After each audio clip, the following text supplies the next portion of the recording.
ఇప్పటి వరకు వారి అండదండలు, మరి కేసీఆర్ గారి అండదండలు, తోడుగా ఇప్పుడు పల్ల రాజశేఖర అండదండలు గణపూర్ నియోజకవర్గంలో ఉన్నాయి.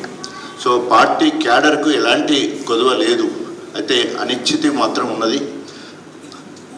కేటీ రామారావు గారు 2 జూన్ తెలంగాణ అవతరణ దినోత్సవ కార్యక్రమం రోజు వారే స్వయంగా మాట్లాడి రాజన్న గణపూర్ నియోజకవర్గం చాలా డిస్టర్బ్ అయింది, దాన్ని సరి చేసుకోవాలి, కార్యక్రమాలు చేపట్టాలి, ఎప్పటికప్పుడు అవసరమైన మార్పులు చేర్పులు జరిపించి కమిటీలలో మార్పులు చేర్పులు జరిపించైనా సరే ముందుకు వెళ్ళాలి అని చెప్పేసి వారు ఆదేశించడం కూడా జరిగింది. సరే ఏదేమైనా కూడా ఈరోజు మనమందరం కూడా అయితే మొత్తము అటు ఇటు పోయిన వాళ్ళందరూ వచ్చేదానికి వేల సంఖ్యలో ఉన్నారు. వేల సంఖ్యలో ఇక్కడ తీసుకురావడం బాగుండదు.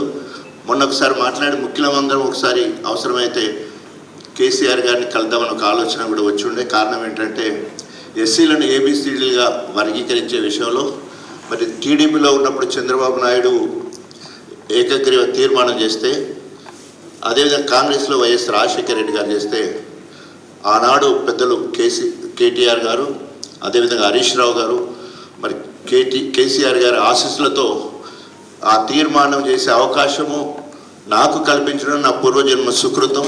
ఆ సందర్భంలో కేసీఆర్ గారిని కలిసి కృతజ్ఞతలు చెప్పాలని వచ్చాం, కానీ వీలు కాలేదు. ఏదేమైనా కూడా అప్పటి నుండి ఇప్పటి వరకు అనేక రకాలుగా ఇబ్బందులు ఉన్నప్పటికీ కూడా మనం అందరం కూడా మొత్తం 95% గణపూర్లో టీఆర్ఎస్ ప్రజాప్రతినిధులు ఉండే, పార్టీ ప్రతినిధులు గొప్పగా ఏ పదవి కావాలంటే ఆ పదవి ఇచ్చి గొప్పగా పార్టీని అభివృద్ధి చేయడం జరిగింది. అది మొత్తం కూడా కడియం శ్రేణికి ఉపయోగపడ్డది. ఆయన నమ్మించి మోసం చేసి, నమ్మక ద్రోహం చేసి, మనలోనే కాదు పెద్దలు కేసీఆర్ గారిని అతిపెద్ద మోసం చేసి, ఆయన ఎలాంటి మోసం చేసిండో మనందరూ తెలిసి పెద్దలు మాట్లాడుతారు. అయినప్పటికీ కూడా మనం అందరం కూడా రాబోయే రోజుల్లో ఒక పక్క మనం చేసిన అభివృద్ధి సంక్షేమ కార్యక్రమాలు ప్రజలకు తెలియజేసుకుంటూ, కాంగ్రెస్ వైఫల్యాలను ఇప్పటివరకు ఒక్క పని కూడా చేసింది లేదు. 37.5 కోట్ల రూపాయల 100 బెడ్డెడ్ హాస్పిటల్ ఇస్తే ఇప్పటివరకు దానికి తలం చూడలే, శంకుస్థాపన చేయలే.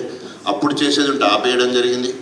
10 కోట్ల రూపాయలు వెంకటేశ్వర చిలుపురు బుట్టకి 10 కోట్ల రూపాయలు వస్తే దాని గురించి కూడా మాట్లాడే ప్రసక్తి లేదు. గణపూర్ మున్సిపాలిటీ అయ్యేది ఉండే ఆపిన గనుడు అతనే, అది అట్లాగానే ఉన్నది. మరి ఏమి అభివృద్ధి చేస్తానని వచ్చిండే ఇప్పటివరకు ఒక పైసా తీసుకురాలేదు. పనులు ఆపడమే అభివృద్ధిగా ఆయన ముందుకు వెళ్తూ ఉన్నాడు. సో రాబోయే రోజుల్లో మనం అందరం కూడా కేసీఆర్ గారి నాయకత్వంలో, కేటీ రామారావు గారి మార్గదర్శకంలో మనకు అండగా తోడుగా మరి పల్ల రాజశేఖర రెడ్డి గారు ఉంటారు. మనం అందరం కూడా రాబోయే రోజుల్లో మరింత మనోనిబ్బరంతో, ఆత్మస్థైర్యంతో కేసీఆర్ గారి నాయకత్వంలో మనం అందరం పనిచేయాలని చెప్పేసి తెలియజేసుకుంటూ